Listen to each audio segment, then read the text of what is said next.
managing talent pipelines in a unique way, not just looking after the sort of doing it in a sort of diverse and equitable way, but really looking at how we can manage attracting new talent across sort of the board, across the piece, living in that global village and ensuring that we are kind of smarter and leaner. Hi, and welcome to Helping People Perform, the podcast that gives you fascinating insights into those people whose chosen vocation is to help others perform at their best.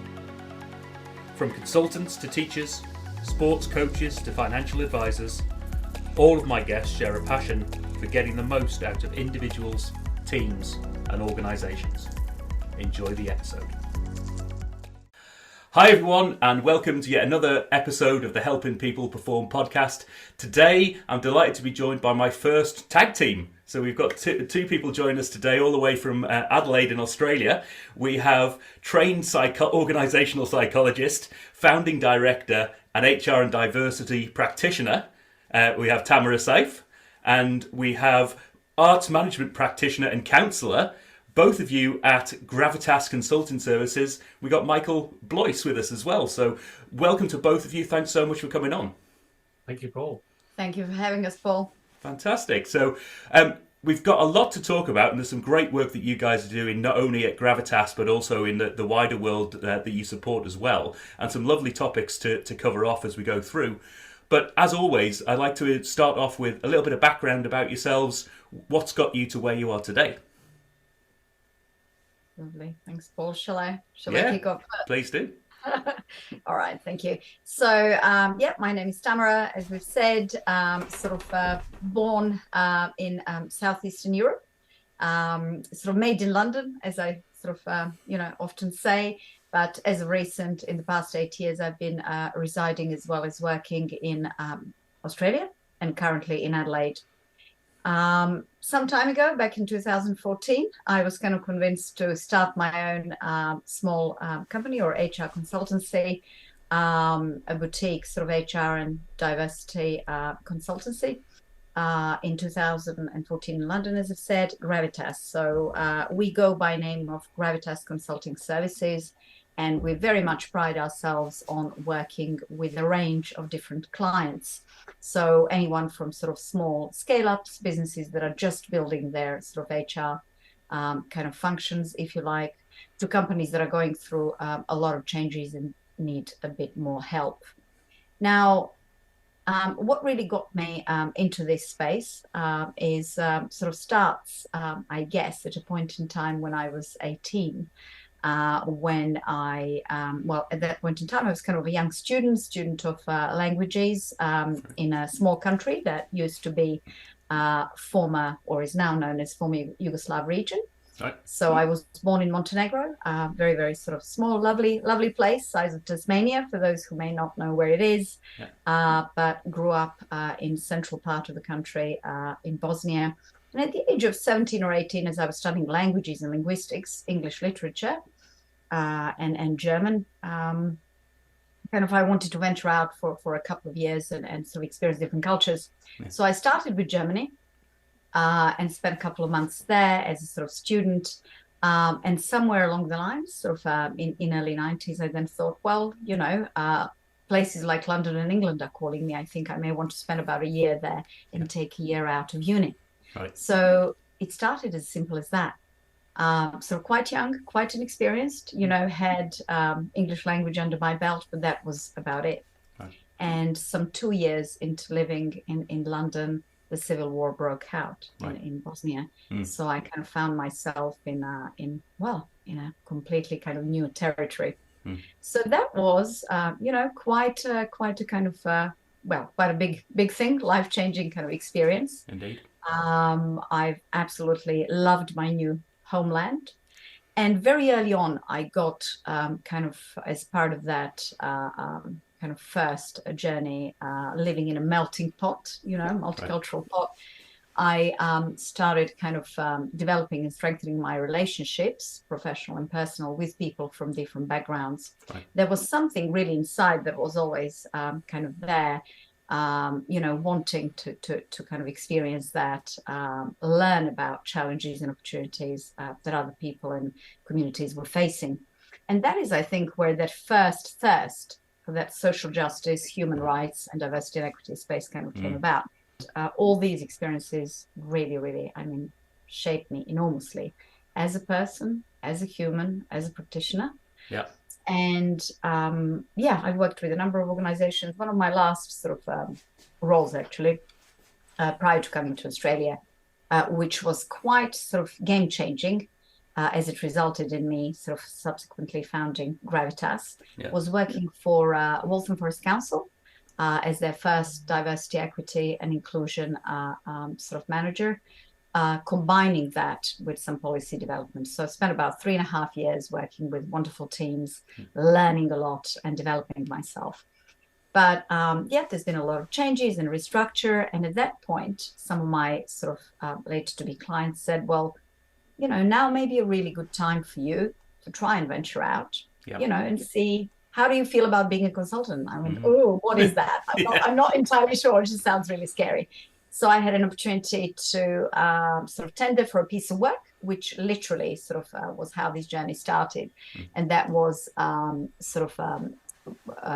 putting myself sort of to work as a support person in the working with the team that were kind of part of Centre of Excellence in Skybridge Broadcasting. And they needed someone who can help them with a bit of change management projects. So that was a 3 or 4 month tender.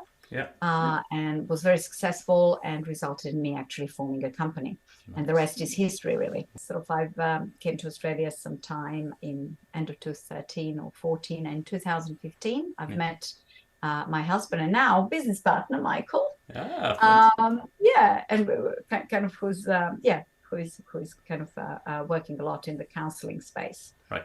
So in Australia I've had an opportunity to work with a number of wonderful organisations too. Nice. So that's kind of where I am, or fantastic. Where I got to. Fascinating. And what about yourself, Michael? What's your background? Because with those two bits, we got the arts management and counsellor. That's potentially two different fields there. Tell me a bit more about that background. And look, I spent a lot of time working in the arts. Virtually all my life, I've been involved in music or theatre or management of those sort of things, managing venues, doing theatre programming, managing libraries, events, even showgrounds along the way. So a bit of a jack of all trades in that respect. But then, as often happens, I had a relationship breakdown, and that sort of led to the development of a parallel career in counselling, particularly in counselling folk with what they call cluster B personalities, or dealing with cluster B personalities, so narcissism and histrionic behaviour, paranoid behaviour, this sort of thing. Wow. And that's of great interest to me, particularly in this topic, helping people perform. Along the way, I spent also 20 years involved in politics, and we won't go into that. That's well, if you're studying narcissists, it must be a target-rich environment, I would have thought. Well, it is. That's the point. And then for a short time, I was involved in education and academia, teaching event management at a local college here. So put all that together, I've had a very heavy involvement in arts, politics, academia, and business. And I'm here to tell you all those areas are where narcissism thrives. Right. And toxic relationships are to the fore. Right.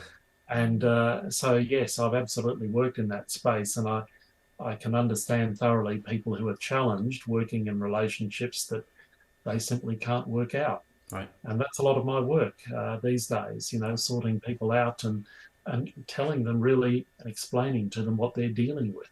Right. Because all they know is that life has become hell, and it's very difficult to work, and it's very difficult to flourish and perform in those circumstances. Wow. A couple of fantastically interesting stories and really varied. Maybe that leads us on then in terms of what you do now in terms of Gravitas. Who do you help? How do you help them? And how does this dual relationship piece work and fit in with that? Thank you. Thanks, Paul. I'm sorry, I was actually sort of about to say. So, in terms of that kind of helping people perform scope and gravitas and the side of work, I guess I'm in, that's very much focused around helping organizations understand, how the dichotomy between blending sort of the business needs and ensuring that that wellness and well-being, and people that are in organizations sort of, well blend together and thrive together. Yeah. So from my point of view, as Gravitas will help organizations ensure that their teams are not only high performing, but can actually, to their best, sort of really learn how to function well as cross-functional teams. Right. So, we know that organizations that are very sort of, that are really truly diverse, whether it's, gender equity and diversity or any aspect of diversity, really kind of, do extremely well and excel well. Retention is better. Everything's better, really.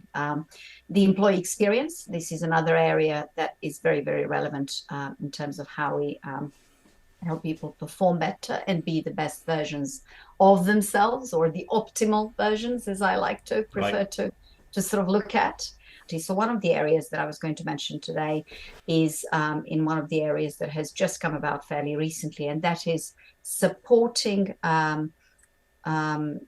sort of women, senior leaders or women, female leaders, in proactively managing menopause in the workplace. Right. So Gravitas would come in and work with anyone from C-suite leaders to sort of senior managers, new kind of and emerging leaders, and across the organization, to really ensure that people, understand what this type of change means, how they can ensure that they can best support sort of women at any kind of stage of that journey, whether it's early menopause, perimenopause, going through transition, or having just gone through menopause, and really ensuring that it's kind of normalized. We know, and I won't go into this too much, but there's been some controversial sort of things happening actually, even in UK as well as in Australia.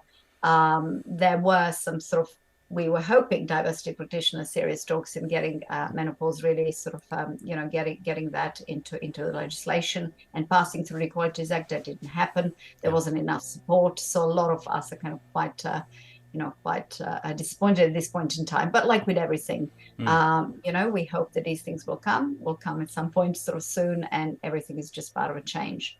So these are some of these sort of areas where we can sort of certainly help, and love working with sort of organizations as well as teams. Another area, just sort of to finish off, would be, and I do get a lot of sort of calls, as well as starting to really think about that, is how can we, practitioners like myself and advocates, help organizations better understand as to how they can best embed the new operating model, so future of the workforce. So how can we kind of help organizations and help them kind of anything from implementations, rollout of their diversity, equity, and inclusion strategies and business planning, and blend that into better workforce planning, given that a lot of things are going to move and are moving already towards artificial intelligence and this kind of, automating sort of things. And final area where we can absolutely help, and I feel very passionate about, is that talent pipeline. Managing talent pipelines in a unique way, not just looking after the sort of doing it in a sort of diverse and equitable way, but really looking at how we can manage attracting new talent across sort of the board, across the piece, living in that global village, and ensuring that we are kind of smarter and leaner, and we really work with organizations to manage those challenges. So these are kind of some of the examples. Wow. I mean, three massive topics there, and I know from personal experience and what I would term, a lack of experience in a lot of ways. Certainly, menopause in the workplace. I don't think at any point in my career has that even been a conversation. I think there's a lot of conversation, a lot of education to be had in that field. future of work, and there's huge changes going on as we speak in that space, and I think there's going to be a lot of support required. And talent is and attracting the right talent is it's one of the areas that I've got a few little projects that I'm supporting on, and getting the right people and keeping the right people in organisations is a real challenge across the globe at the moment. And Michael, where do you fit in all of this? Well, I fit in the other part of the equation, which is wellness. Right. You'll appreciate that wellness, means that you must be healthy both physically, emotionally, and mentally. And the trouble is, these days there are so many troubles in workplace relationships and so many breakdowns, with toxicity in the workplace, that it's very difficult sometimes for people to perform at their highest level when they're facing those sort of challenges. And I think, if you look at it, step back and look at the world for the last several decades, there's been a trend more and more away from issues like or concepts of community and society as a whole to a greater focus on the individual. Right. And you can see that in many different ways, Paul. I think, the concept of community groups struggling for membership and struggling for people to actually come and help and perform some community service.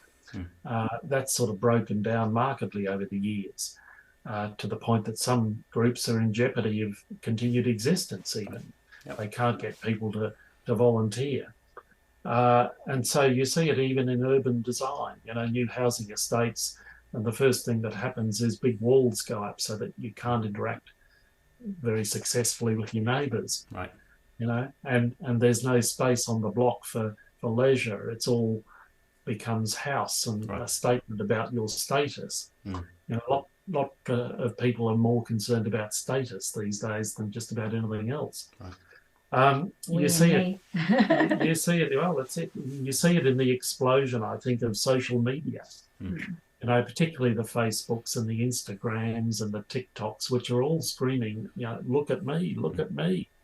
And it's all very individual focused again. And, the tendency is for people to say, well, what's in it for me when they look at the workplace, and how can I get ahead, and to hell with, anything else.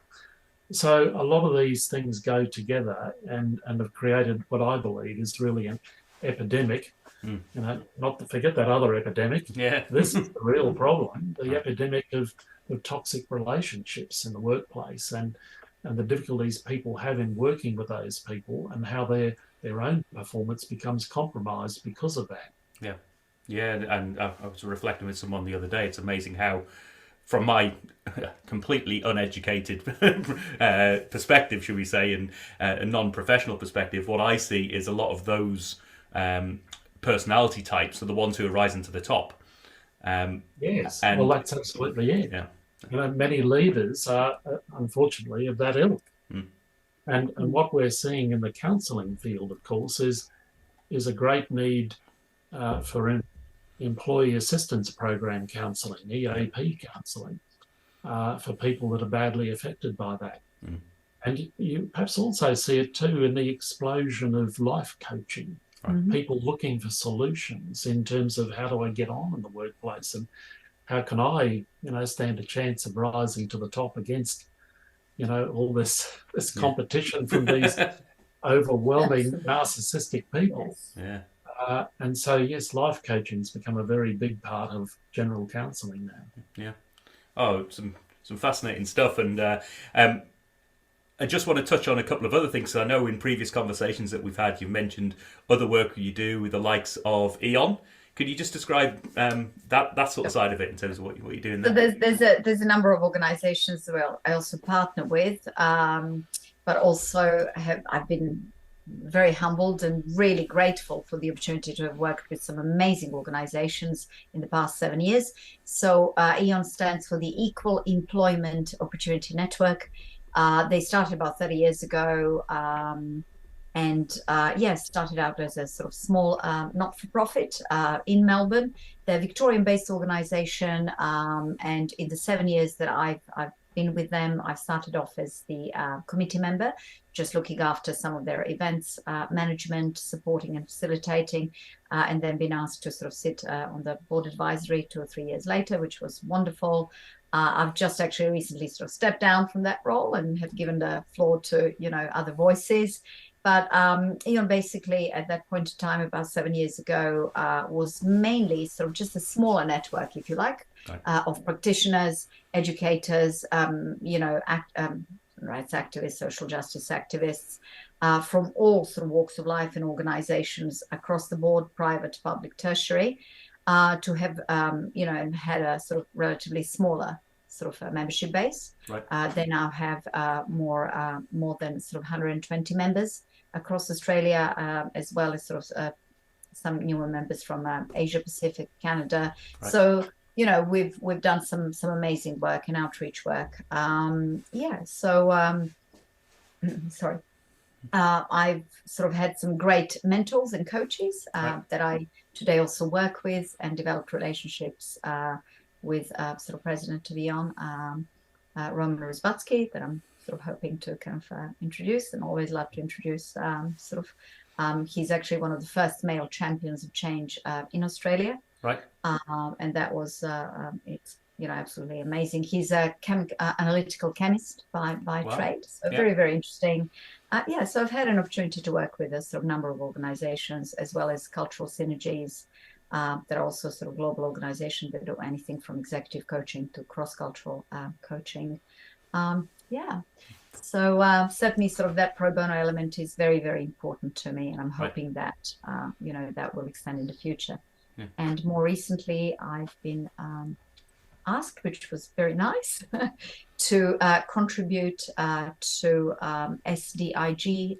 It's Systemic Inclusion Global sort of network. It's a platform, basically a digital platform, enabling D&I professionals across the globe to really sort of share some great stories, problem solve together, and really use that platform to, support others in learning, coming up with kind of new things and challenges within profession. So, yeah. Fantastic. And as always, I'll make sure that links to these organisations and the websites and things are definitely in the show notes, because I'm sure there's going to be some listeners who want to find out a bit more about those organisations, maybe get involved. And I think that's some fantastic stuff. They are, growing, always looking for new people to join, always looking for sort of, new fresh voices and contributions. Absolutely. They'd be delighted. Yeah. Brilliant. And you touched upon one thing there that maybe takes us nicely into this next section of the interview, the chat, is how do you help your own performance? Who do you go to? What inspires you to perform better in your own fields? Yes. Well, look, that kind of thing. It's for me, it's always kind of ensuring that I try and sort of get out of my, as they say, stretch your zone, comfort zone as much as possible. So it's kind of that learning or self-coaching, so now we've got that principle of self-coaching. I, obviously try and sort of, stay abreast in sort of different ways by getting involved in sort of, in terms of various activities or programs to stay abreast of what's going on in the profession. But I also, and I am actually, at the moment, I'm sort of talking to a number of sort of different individuals and organizations where I hope that I would be getting, if you like, And what about yourself, Michael? How do you help yourself perform? I think, look, it's important, whatever situation you're in and whoever you are, to look for mentors. Yeah. And, that's very important. And I've had 2 or 3 really good sort of mentors in my life, and I've relied heavily on them and the messages they taught me, pretty early in life. So that's vitally important. If I was to sort of mention a couple in the field we've been talking about, though, I think there's a bloke who actually was born in Britain, now living in Melbourne, called Jeremy Scrivens. And it's interesting that he and I are both former cathedral choristers, but Jeremy works as director of the emotional economy at work. That's what his firm is called. And he's very much a futurist and a consultant on the notion of how collaboration in a digital world should happen in workplaces, and where's the social good, and where does that fit into the workplace? So his work is very much aligned to this topic, and it's complemented by the sort of work I do, I think, in terms of the personalities involved. But so he's one good example, I think, in this particular field. And the other one I'd point to is Jordan Peterson, the Canadian psychologist and author, and he wrote that book, of course, 12 Rules for Life. Right. And very, in some respects, quite controversial. He describes himself as a classic British liberal and a traditionalist, which is maybe why I like him. But just maybe. But yes. The rules, and if you've read the book, you'll understand it. But I mean, one of those rules is to treat yourself like someone you're responsible for helping. Right. So it's about that love for others and the want to sort of instill that in others around you in the workplace, perhaps. And to love yourself in the process too, certainly. Right. But yeah, they're good examples, I think, of people that have a lot to offer and a lot to mentor in this field of helping others at work. Yeah. I mean, it's a common answer that comes up in that section in terms of mentors, not only coaches, but the mentor side. And a lot of the conversations I've had with people who don't necessarily have a mentor are that they don't see the value that they're bringing to the relationship as a mentee. Any tips or experiences that you'd share from that side in terms of why is it a positive piece for the mentor as well as the mentee? I think the answer is simply that you can learn something from everybody. And, if I went to another rule of Jordan Peterson's, it's the one that says, assume the person you're listening to may know something you don't. Right. And that really says it. If you're a better listener, if you can become a better listener and listen, keep your mouth shut when necessary and absolutely take in what others are saying, you'll go ahead in leaps and bounds. We don't know everything about everything, and you can learn so much just by being quieter sometimes and taking on board what others are teaching, essentially. People themselves are great teachers because we've all learned something along the way in different respects. And as I say, if you're prepared to understand that and take on board different things from different people, become a much more rounded individual too. That's really great. I was just going to actually add to that, but also previous to that, sorry, as you were talking about, people that had real impact on your development and your thinking. For me, just thinking and putting that into context of people's performance and leaders and leading with humility, empathy, and achieving good impact is, Daniel Goleman. Been absolutely, for a lot of people is Drucker. For me, Daniel Goleman is a Drucker of sort of, kind of management. So Daniel Goleman is the father of EQ, emotional sort of intelligence.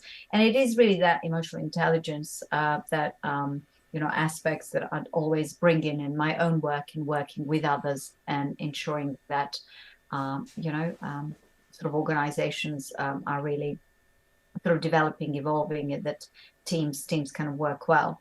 And going back onto what Michael was talking about, mentoring and mentees, absolutely. I've had an opportunity to work with Australian HR Institute a couple of years back whilst we lived in Melbourne.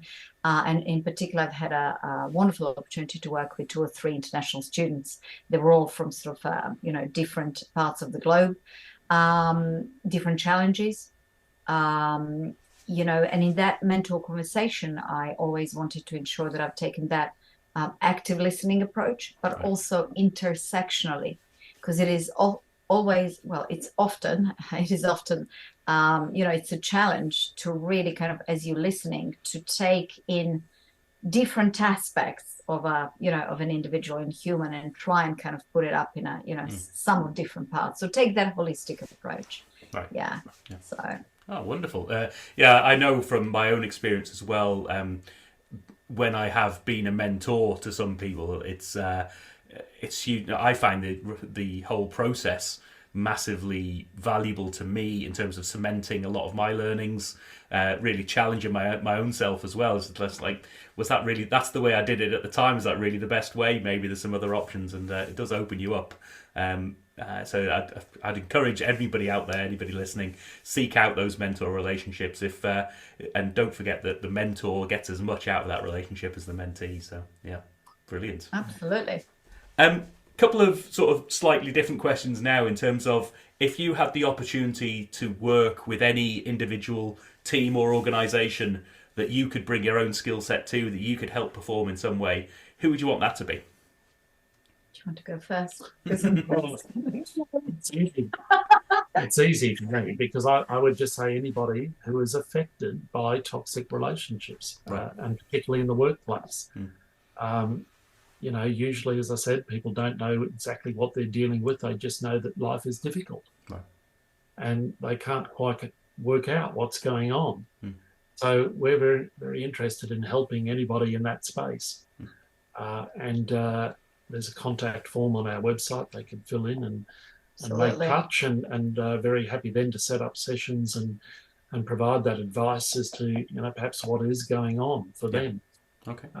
So very often, when you understand what you're dealing with, life becomes easier. Yeah. But people are sort of blindsided by the behaviours. Right. And they get very involved in the heat of what's happening, and you simply can't think straight with some of these people. They're so forceful and so overwhelming, and so sure that you're at fault and they're not. It's just becomes very difficult to function easily. Yeah. Oh, fantastic. Well, as I say, we'll make sure those links are in there so that people can reach out. What about yourself, Tamara? Well, look, my list could be sort of as long as my arm, but again, as I've said, sort of very happy to work with organizations that are just at the beginnings of their journey, sort of small scale-up startups, right through to sort of cross-functional teams and across the board. There are a couple of organizations that I would absolutely, if I could turn the clock back, and I'm thinking more actually within sort of your pet or our pet or my expat, Yeah. So UK, I would have loved to have had an opportunity. Not that it can't happen now, right? Or in the future, given that I operate sort of globally. CIPD would be wonderful. Right. Chartered Institute of Personnel Development, or even as the Equalities Commission, because I truly believe that they may need a helping hand with a couple of great sort of, practitioners and real voices that want to support all that, just, not just pushing through the legislation, but really great practices in terms of some of the things that were mentioned, whether it's menopause in the workplace or something else, Construction and mining, utilities, always very challenging, whether it's sort of in Australia or, New Zealand or globally. So the likes of the BHP would be, or, Right. They're already doing some good work, but there's always great things to learn from and also do better. Right. Oh, wonderful. Yeah, so if there's anybody from those organisations, do reach out. That's what I always say there. And flipping that on its head a little bit then, if you could sit down and have a coffee or a glass of wine or a dinner with any individual or team, who would you want that to be in terms of someone that you believe could help up your own performance and learn from? We had a bit of a laugh about this one, and I said before I answer, do not, because my table would be too full. Whereas I'd probably just want to sit down with someone. And, for me, that someone would be Churchill. Right. Because, when you're going through hell, keep going. That was his mantra. And he was a person that struggled all his life with depression and adversity and black dog, as he called it. And yet, over a particularly long career in national service, he was able to get through every adversity and come out a winner eventually. Yeah. And, along the way, he had to manage and massage a whole stack of different personalities. And he did it very successfully, ultimately, you'd have to say. Right. So he'd be someone I'm sure I'd learn a lot from. I don't know that it'd be a coffee. It's probably something stronger. I would imagine so with Churchill, yeah. And enjoy, things through into the evening, I'm sure. Fantastic. What about yourself, Tamara? Well, sorry, I was just going to add on to that sort of adversity journey. We've kind of, shared certain things around the sort of recent event with the Australian Open, Yep. and with Novak Djokovic kind of winning his 10th slam. So it's that piece around sort of adversity and overcoming adversity, which and there's a lot to sort of learn from that. My table may be too full. I don't know. My ideal would be having, the Obamas. Right. Asian form. So Barack Obama, really just his full legacy in terms of what he has attempted to achieve. For me, he was an absolute visionary who has, had right, he really, that whole kind of racial equity piece. His lovely wife, Michelle Obama, absolutely wonderful. Everything, a lot to learn from.